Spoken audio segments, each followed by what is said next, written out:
म्हणून आज प्रजासत्ताक दिवसाचा हा फार महत्व आहे आणि त्या प्रजासत्ताक दिवशी आपण सर्वच नागरिक खरं तर आता काही ठिकाणी मी पाहतो लोकांची मानसिकता कमी होत चाललेली आहे, परंतु ज्या वीरांनी या देशासाठी बलिदान दिलं त्यावेळेला खरं तर देश स्वतंत्र करण्यासाठी आपले अनेक वीर मृत्युमुखी पडले आणि आज देश स्वतंत्र झाला।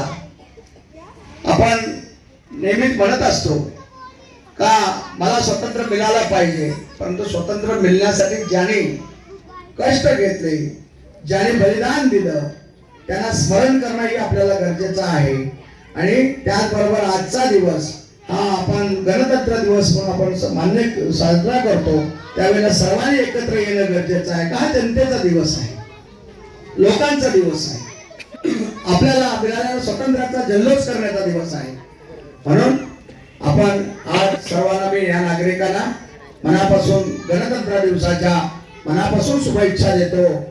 आपण असेच प्रकारे सगळे एकत्र राहून काम करूया या सदिच्छा व्यक्त करतो आणि ज्या वीरांनी या देशासाठी बलिदान केलं त्यांना मी आदरपूर्वक त्याला मानवंदना देतो आणि या ठिकाणी थांबतो।